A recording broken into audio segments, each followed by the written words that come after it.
ఎంసెట్ స్ట్రెస్సా? టెస్టానిక్.ai ని ట్రై చేయండి. Free mock test, custom test, AI insights మరియు పర్ఫార్మెన్స్ ట్రాకింగ్ కూడా. Register now. సరే, నాకు వైస్ ప్రెసిడెంట్ ఇస్తాను పిసిసి అధ్యక్షులు చెప్పినారు.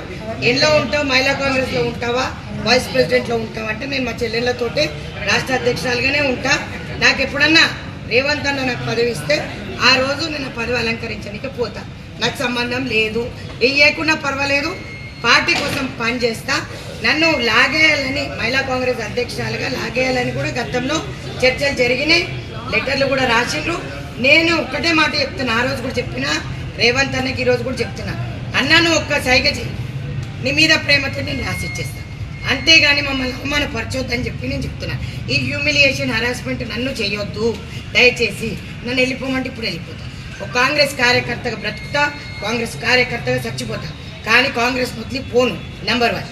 నెంబర్ 2, నేను ఒక పెద్ద టీం లీడ్ చేస్తున్నాను ఫ్రంటల్ ఆర్గనైజేషన్లో. ఈ పెద్ద నాయకులు ఏం మాట్లాడుకుంటారో నాకు తెలియదు.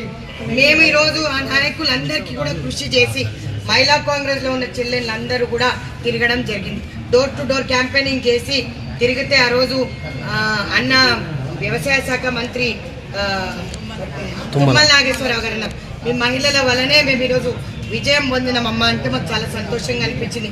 అందరూ కొలువు తీలిన ప్రభుత్వంలో అందరినీ సన్మానం చేసినాం, అందరిని అడిగినాం. ఈరోజు ప్రతి ఒక్కరు కూడా ముఖ్యమంత్రి గారు అడిగితే వెయ్యాలని. ముఖ్యమంత్రి గారికి మాకు ఇక్కడ గ్యాప్ లేదు, మరి మధ్యలో ఉన్న వాళ్ళు ఫోన్లు ఇవ్వరు. కానీ నేను ఒక్కటి ముఖ్యమంత్రి గారికి చెప్తుంది, కార్యకర్తలు బలోపేతం కావాలంటే అన్న మీరు మమ్మల్ని కలవాలి, మేము వస్తా అంటే మమ్మల్ని రానివ్వండి, అపాయింట్మెంట్ తప్పుగా పరిగణిస్తారు. కాబట్టి నేను మీ అపాయింట్మెంట్ చాలాసార్లు అడగడం జరిగింది, ఇప్పుడు కూడా ఫోన్ చేసిన. నాదేమైనా తప్పు ఉంటే చెప్పండి అన్న, కానీ నా శిక్ష నా చెల్లెళ్ళకి వేయకండి దయచేసి.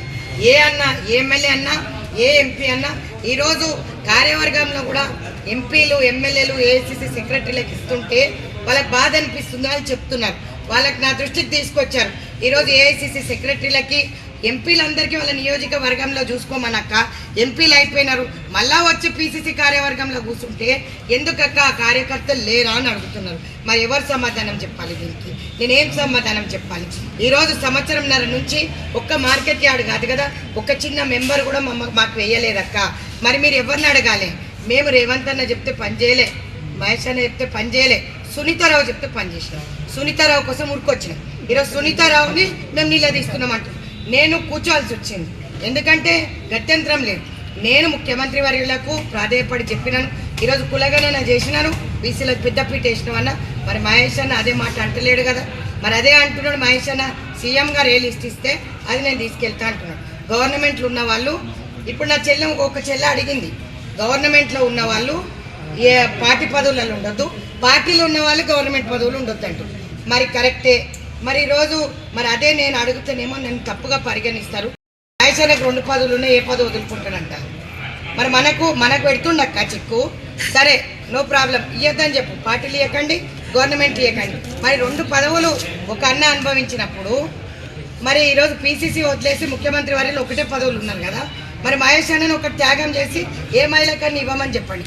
33% మహిళలని ఎంకరేజ్ చేస్తుంది సోనియా గాంధీ గారు, రాహుల్ గాంధీ గారు, ఖర్గే గారు, కేసీ వేణుగోపాల్ గారు, అల్కలమ్మ గారు.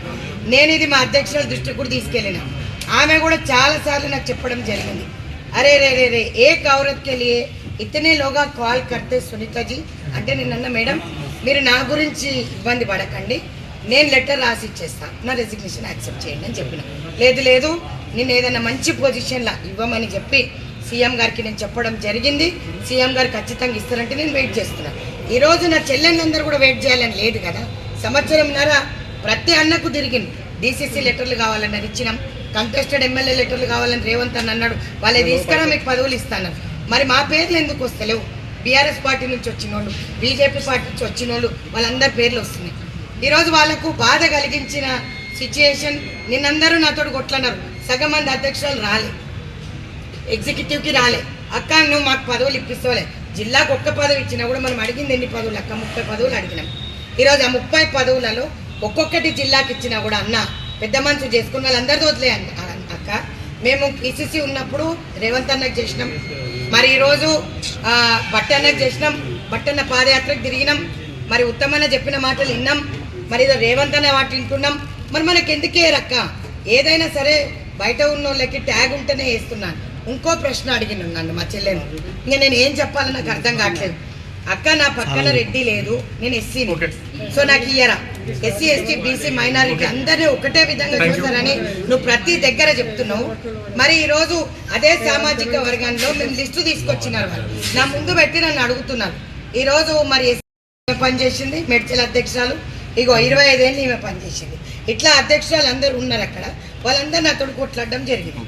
నేను ఒకటే మాట నేను మళ్ళీ అభ్యర్థిస్తున్నా అందరితోటి, నేను ధర్నాలు ఎప్పుడు చేయదలుచుకోలేదు పార్టీ మీద, పార్టీ ప్రోటోకాల్ పాటిస్తా, కానీ వీళ్ళ దానికి నేను సమాధానం ఇవ్వలేను. నేనేం సమాధానం ఇవ్వాలి చెప్పండి. ఈరోజు నిన్న ఆర్టీఐ దాంట్లో కూడా ఒక్కరంటే ఒకరు మహిళా కాంగ్రెస్కి రాలే.